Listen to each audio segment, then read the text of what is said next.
Bonjour et bienvenue dans cette nouvelle émission de Télévision Mystère. Aujourd'hui, j'ai le plaisir de recevoir Gérard Grenet, qui est radiesthésiste et qui est aussi chaman. Et vous allez voir, c'est très intéressant comme sujet. Bonjour Gérard. Bonjour Jean Didier. Eh bien écoute, bienvenue dans cette émission. Ça Merci. me fait très plaisir de te recevoir. Je suis ravi. Eh bien écoute, tu vas pouvoir déjà nous parler un petit peu de toi, peut-être pour les gens qui ne te connaissent pas encore, on va dire, te présenter, savoir qui tu es exactement et ce que tu fais, parce qu'en fin de compte, j'ai l'impression que tu fais beaucoup de choses, quoi. Alors qui je suis déterminé, répertorié maintenant comme chaman urbain, ce qui faisait beaucoup sourire il y a quelques années et qui commence à être pris au sérieux. C'est-à-dire que j'ai une formation de base de chaman et à vrai dire, je ne savais pas trop quoi faire de cette formation parce que vivre dans la forêt équatoriale, c'était quand même pas mon premier plan. J'étais avant tout un citadin et je voulais vraiment pouvoir installer ces enseignements-là dans l'urbanisme, dans cette vie qui était la mienne, la partager avec mes contemporains, mais je ne savais pas quoi faire en fin de compte, je ne savais pas comment m'y prendre.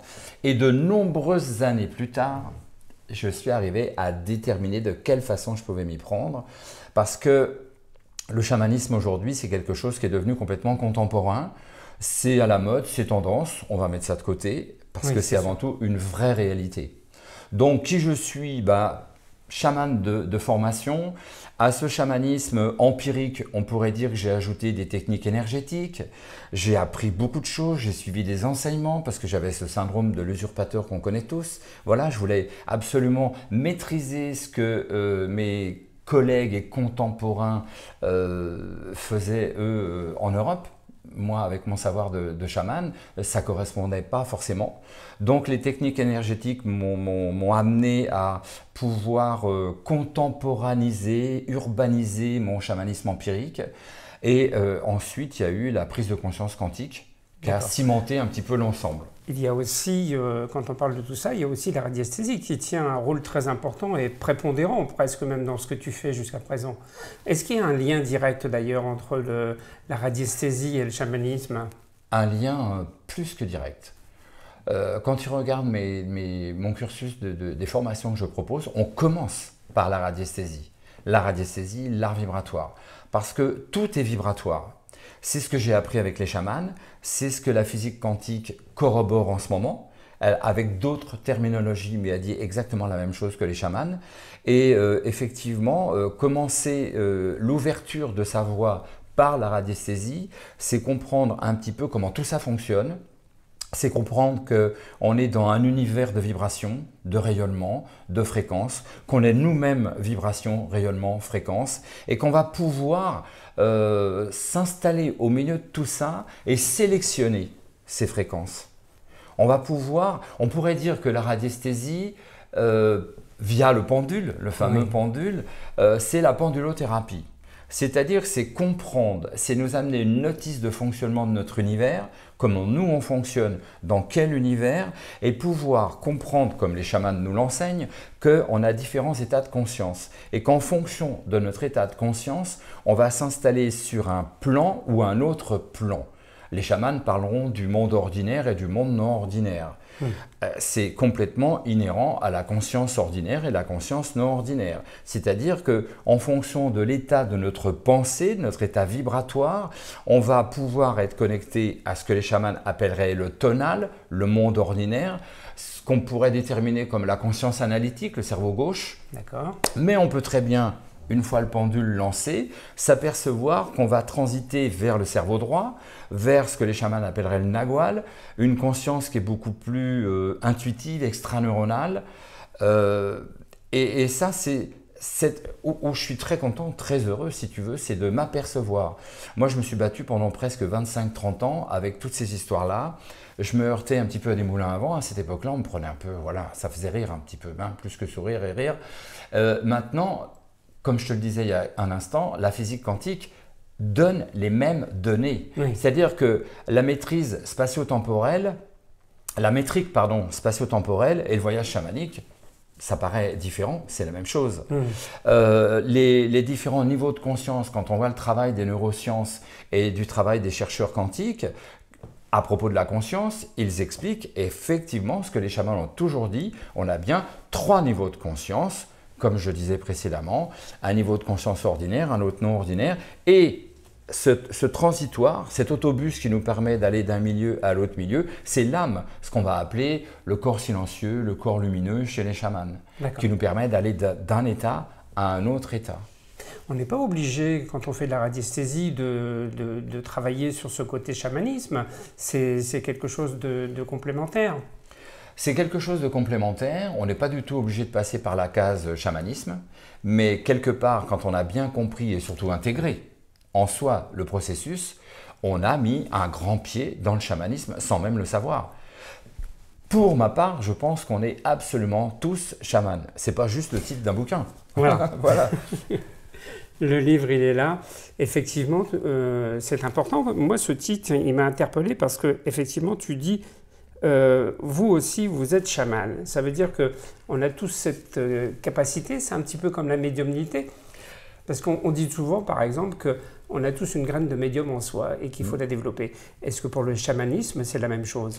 C'est exactement la même chose. Pour la médiumnité, pour la radiesthésie, pour le magnétisme, pour le chamanisme.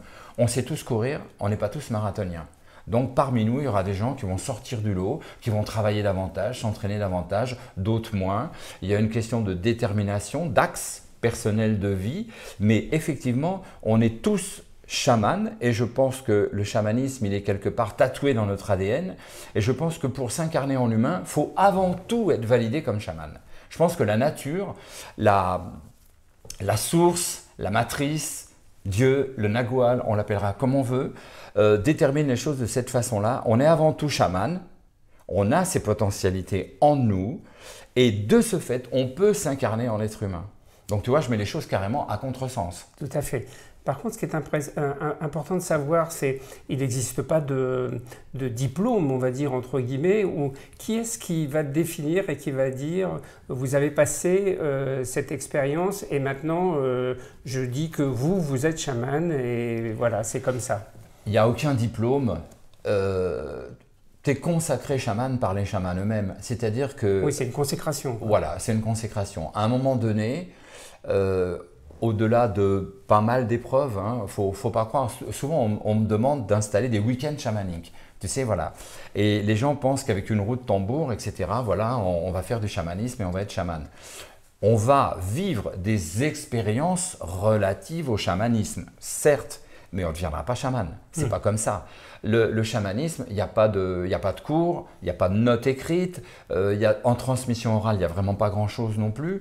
Le chaman va installer son apprenti ou ses apprentis dans des expériences, des fréquences où il va l'installer.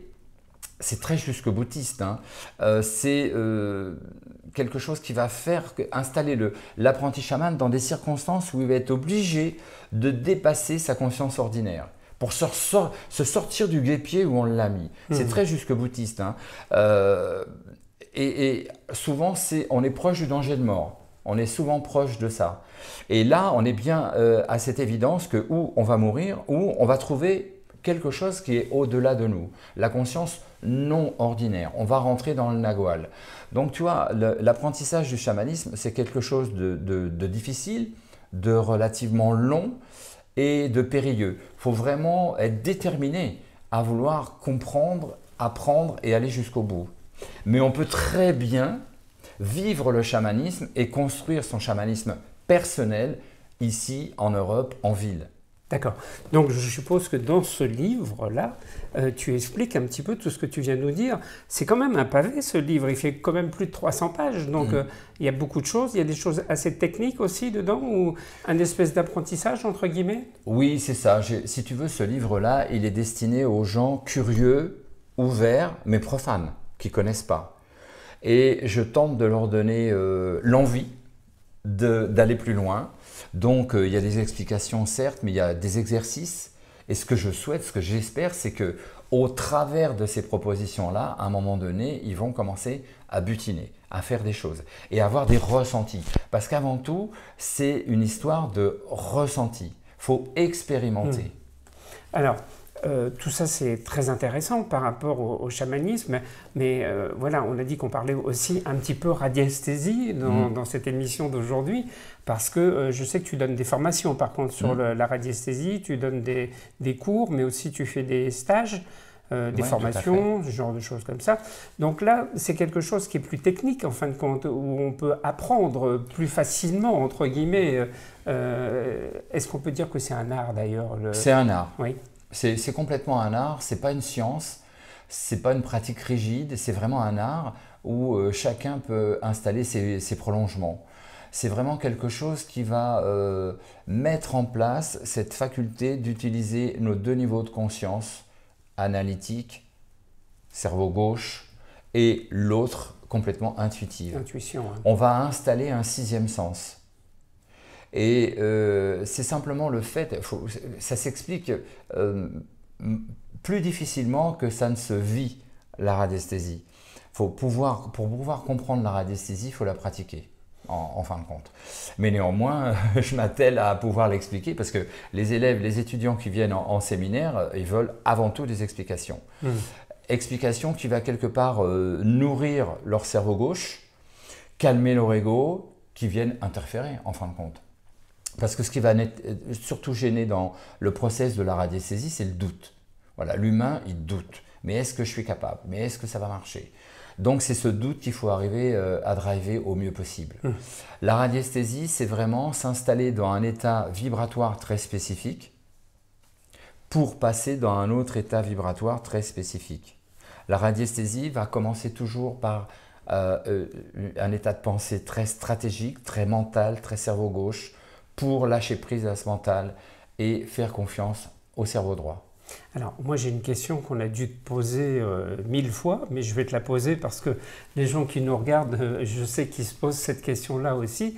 Est-ce qu'il faut avoir un don pour pratiquer la radiesthésie? Est-ce qu'on peut dire qu'on a un don quand on pratique correctement la radiesthésie ou c'est accessible à tout le monde sans aucun don? Ça rejoint un petit peu ce que je t'ai dit tout à l'heure, on est tous marathoniens, enfin on sait tous courir mais on n'est pas tous marathoniens. Voilà, le don, qu'est-ce que c'est le don? Je pense que certains d'entre nous possèdent un don de naissance ou transmis de génération en génération. C'est très très rare. La plupart des guérisseurs, des radiesthésistes et tous ces gens l'ont travaillé. Ils ont travaillé une faculté naturelle.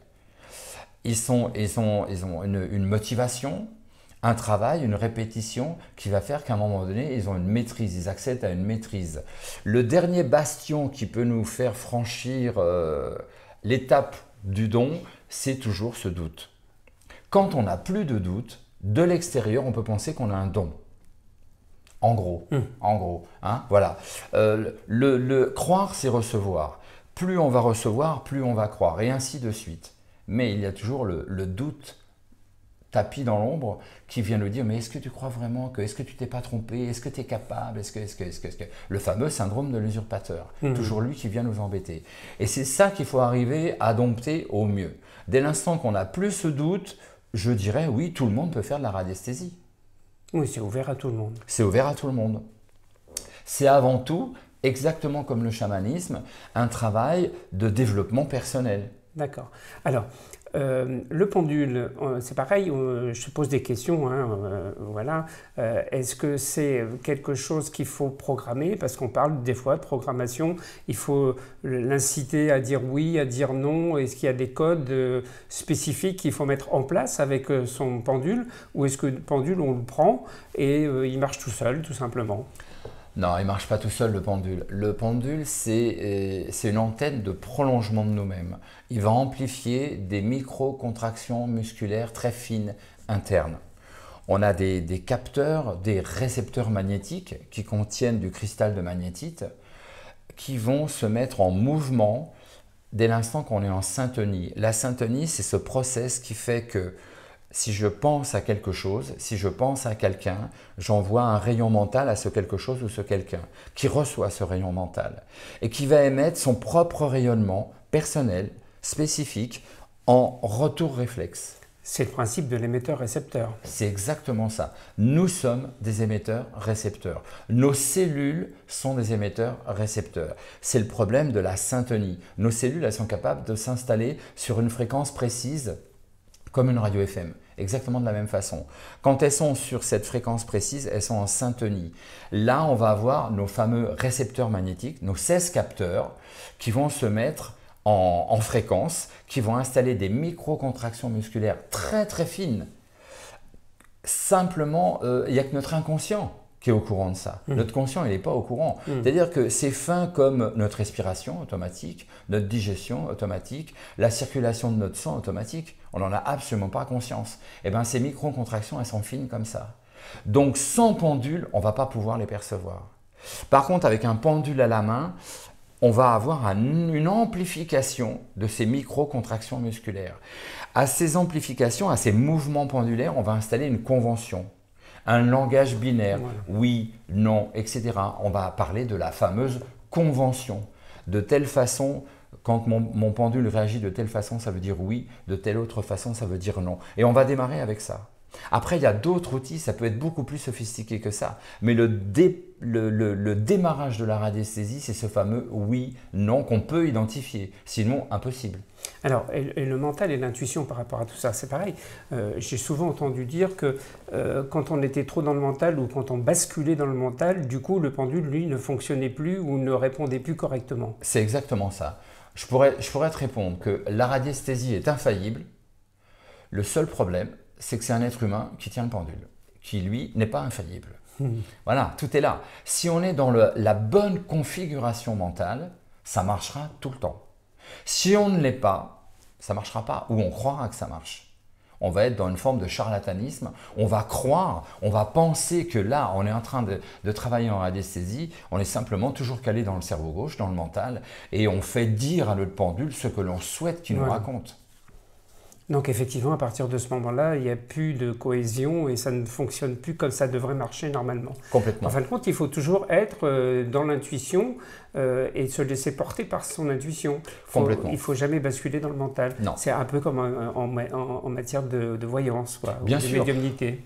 La radiesthésie, la voyance, etc., c'est vraiment très très proche. Très très proche. Le dénominateur commun, c'est la médiumnité, c'est l'intuition. On reçoit...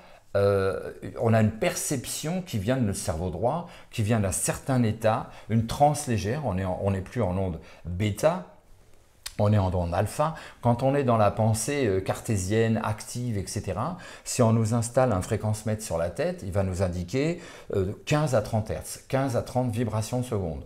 On est en onde bêta, on est dans l'onde de réflexion, qu'on appelle aussi la fréquence de stress.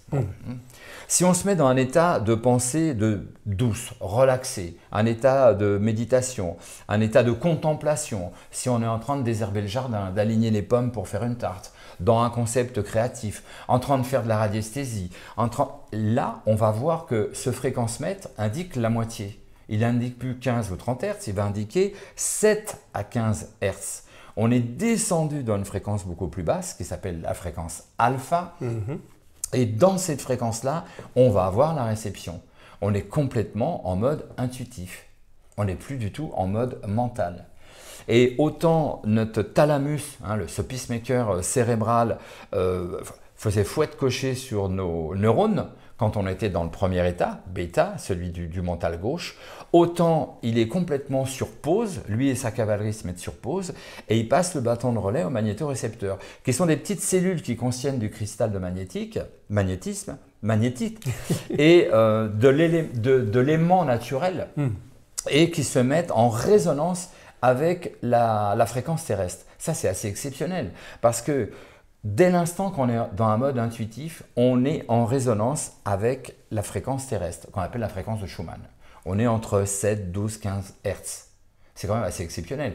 Que tu travailles en médiumité, avec un support de carte, en radiesthésie avec un pendule, le magnétiseur, le chaman, tous ces gens se mettent dans un état de fréquence basse aux alentours des 7 Hertz de la fréquence de Schumann. Ça, c'est assez exceptionnel. Donc, par la radiesthésie, on va apprendre à se connecter à cette fréquence. C'est pour ça que je dis que c'est avant tout un travail de transpersonnel spirituel, de développement personnel, parce qu'on apprend à ne plus être coincé dans notre cerveau gauche, à être tout le temps dans la cage du hamster, tu sais, qui tourne en boucle. On arrive à sortir de là, à sortir de ce cadre enfermant pour pouvoir se connecter à notre sixième sens, ce que moi j'appelle notre sixième sens. Alors c'est bien parce que tu sais que dans cette émission il y a deux parties. Il y a une deuxième partie dans laquelle on met un petit peu en pratique tout ce que l'on vient d'évoquer. Et puis on a pour principe aussi de répondre aux questions des personnes qui nous interpellent. Alors je sais que pour toi ça ne va pas être très facile parce qu'il y a un peu de matière à la voyance, on va dire, dans ce qu'on va faire, puisque c'est des questions. Maintenant, on va essayer de voir un petit peu comment on peut répondre aux gens qui nous ont posé des questions. Tu sais, on t'écouterait pendant des heures. Hein. L'émission elle passe très très vite. Et moi, ce que je vous propose, comme d'habitude, c'est de marquer une petite pause. On va envoyer un petit jingle et puis on se retrouve juste après pour la deuxième partie de l'émission. À tout de suite.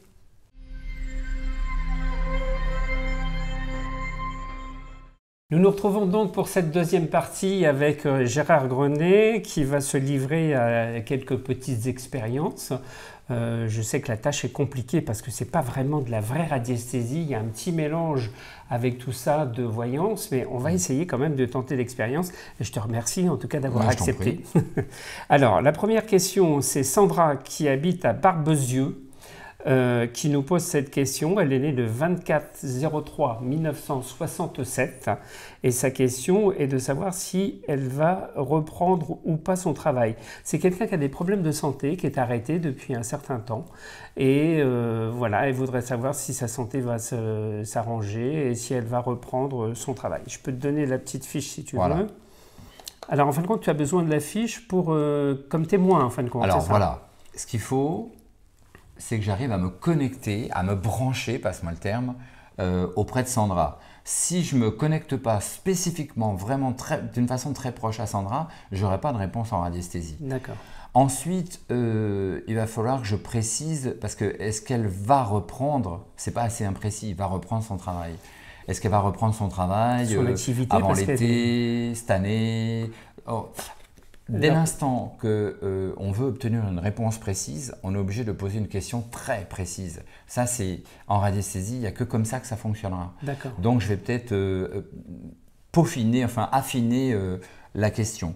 Donc, dans un premier temps, je vais déjà tester si je me connecte à Sandra. Effectivement, ouais, mais en pourcentage, je suis connecté à Sandra. Voilà, environ 70%. Donc, je vais utiliser ton carton. J'ai le prénom, j'ai le nom de Sandra, j'ai sa date de naissance et j'utilise ce carton. Donc, je t'utilise comme un pont vibratoire pour accéder à Sandra. Et cette procédure où on voit mon pendule tourner, ça s'appelle l'enregistrement en témoin. Dans mon mental, en ce moment, je me dis, j'enregistre en témoin Sandra, j'enregistre en témoin Sandra, non-stop. Je descends dans une forme de transe.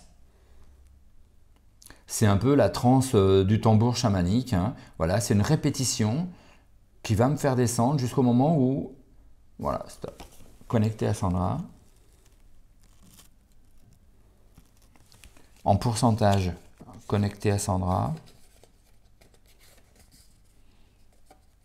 Voilà, je suis connecté à Sandra. La réponse, est-ce qu'elle va reprendre son travail cette année? Cette année. Donc, on est en 2019. Oui, à 100%, c'est cette année. On a, alors là, j'ai autant l'intuition que la radiesthésie qui se met en route. On a une amélioration de son état. Là, je vérifie le taux vibratoire du corps physique de Sandra actuellement. Actuellement, effectivement, on voit qu'elle est sur quelque chose d'un petit peu délicat. Elle a un taux vibratoire un petit peu fébrile, un petit peu fragile. Maintenant, je vais me projeter dans le temps.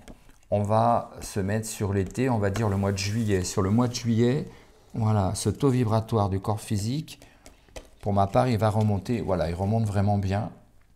On a une grosse amélioration sur l'été, donc ce qui corrobore le fait que je répondrai oui à Sandra. Elle reprend son travail, on dirait sur le dernier trimestre de l'année. Je pense que c'est quelqu'un qui devrait reprendre, si elle doit reprendre, en septembre. Ça me semble juste en septembre, mais... Il y a quand même une amélioration pendant l'été. Ouais. On pourrait dire, alors où je te rejoins, c'est qu'on pourrait dire qu'elle est apte en septembre. Maintenant, j'ai cette résonance que je parlais à partir d'octobre. Tu vois, on est sur 30 jours. Donc, on est d'accord que le temps, il y a une relativité de temps. Moi, je dirais, je suis OK. Voilà. D'accord. Elle est apte en septembre et je pense qu'elle reprend davantage fin septembre ou octobre. Ok, super. Donc, ça, c'est pour Sandra. Alors, une autre question, cette fois-ci, c'est Serge qui habite à Toulon, qui est né le 18-03-1962. Et sa question, c'est un écrivain, c'est quelqu'un qui a écrit un livre qui s'appelle Le Prince de l'Apocalypse. Et il voudrait savoir si il va avoir une réponse positive. Il a transmis son manuscrit à un éditeur et il attend la réponse. Toujours pareil. Auprès d'un seul éditeur. Pour l'instant, a priori, oui. Voilà, je me connecte à Serge.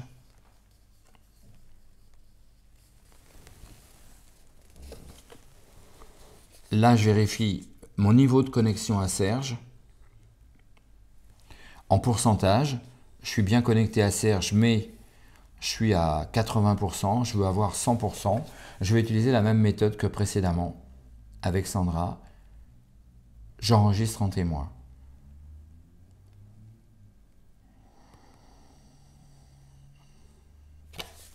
Enregistrer. Enfin, voilà. Quand on a besoin de valider d'une certaine façon. Voilà. Là, je suis connecté à Serge. Maintenant, la réponse, est-ce qu'il a une réponse de son éditeur? Déjà, est-ce qu'il a une réponse? Il a une réponse. Est-ce que c'est une réponse positive? J'ai un non sur ma réponse. Il a une réponse qui n'est pas une réponse positive. D'accord. Il va avoir un second éditeur qui se profile dans très peu de temps.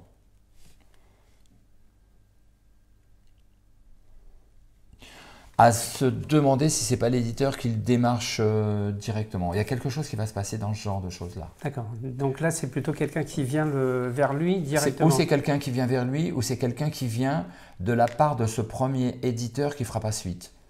Mais ce n'est pas quelque chose qui s'arrête. Ce n'est pas quelque chose qui échoue. Hein. Donc ça veut dire que pour lui, son livre va être édité. Il va être édité. Ouais. Donc. Édité en 2019. Normalement, oui. Pour ma part, il est édité sur la fin de l'année aussi. C'est une bonne chose.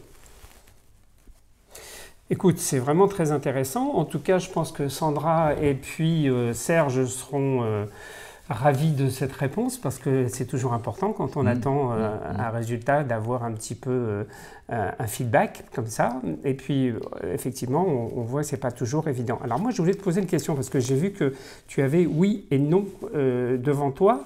Par contre, on fait aussi des fois tourner le pendule dans un sens pour qu'il réponde oui et dans un autre sens pour qu'il réponde non. Donc toi, tu n'utilises pas cette façon de faire? Si, tout à fait. Regarde. Si je pose une question, est-ce que ma veste est bleue? Est-ce que ma veste est bleue? Tu vois, il est parti sur ma droite. Oui. Et il gire dans le sens horaire. C'est mon oui, ça. Ça, c'est le oui. Est-ce que ma veste est jaune? Il est parti sur la gauche. Et ici, donc ça, il tourne en sens anti-horaire. C'est mon non. Donc, j'ai bien un oui et un non, simplement par le sens de rotation de mon pendule. Sans avoir besoin d'un graphisme. Sans avoir besoin de ce qu'on appelle un abac. Hein. C'est un diagramme qui nous permet de nous organiser. Parce que dès l'instant que je vais avoir multiples choix de réponses ou multiples réponses, il va me falloir des outils. Mon simple oui et non en rotation ne suffit pas parce que ça, c'est une réponse binaire. C'est oui, faux, oui, non. Mais ça ne suffit pas parce que parfois, il y a des peut-être, il y a des notions de temps, etc. etc. Si quelqu'un me demande, on va faire encore un parallèle avec la voyance, si quelqu'un me demande est-ce que je vais retrouver du travail bientôt? Si je lance mon pendule ici, on voit qu'il se déplace d'une certaine façon. C'est-à-dire qu'il va progresser plus ou moins rapidement et plus ou moins loin. Ça va me donner une estimation. Je peux répondre à cette personne, oui, tu vas retrouver du travail, mais ce n'est pas si rapide et ce ne sera peut-être pas l'objectif que tu souhaites parce que ce n'est pas à 100%. D'accord. Tu vois ce que je veux dire? On va pouvoir peaufiner nos réponses. Le simple oui et le simple non ne amènent qu'une réponse binaire. Oui, non. Pour des choses très simples, ça va aller. Mais dès l'instant qu'on rentre dans un domaine plus sophistiqué, si je retrouve quelqu'un qui est tombé en montagne au fond d'un gouffre, mon oui et mon non ne me suffisent pas pour donner, pour savoir s'il est stressé, pas stressé, s'il est blessé, le taux vibratoire de son corps physique, de son corps éthérique, son niveau de stress, de force vitale, etc., etc. Je vais donner énormément de précision au secours et à la famille, mais là, il me faudra des outils de ce type. Écoute, en tout cas, Gérard, je trouve qu'on a passé un moment très agréable avec toi. Partagé. Voilà, moi je voulais vous dire qu'il faut vraiment lire ce livre parce que c'est un livre qui est très important. Vous aussi, vous êtes chaman, je pense que ça peut parler à tout le monde. Donc c'est aux éditions Le Duc, hein, c'est ça? Voilà, donc vous retrouverez toutes les coordonnées de ce livre sur cette vidéo. Vous retrouverez le site également de Gérard. Et puis, comme d'habitude, on va remercier Guillaume, hein, qui est derrière les caméras, qui est toujours présent, qui est toujours fidèle au poste. Marilyn, qui est toujours là aussi, l'assistante de production. J'avais passé un petit bonjour la dernière fois à Sandrine, qui est, vous savez, la personne qui nous aide et qui est partenaire de cette émission avec son magazine Vous et votre avenir. Donc on lui fait un petit coucou et on la remercie au passage parce que tous les mois, elle parle de l'émission dans le magazine. Donc ça, c'est très agréable. On se retrouve bientôt pour une prochaine émission. À bientôt. Au revoir.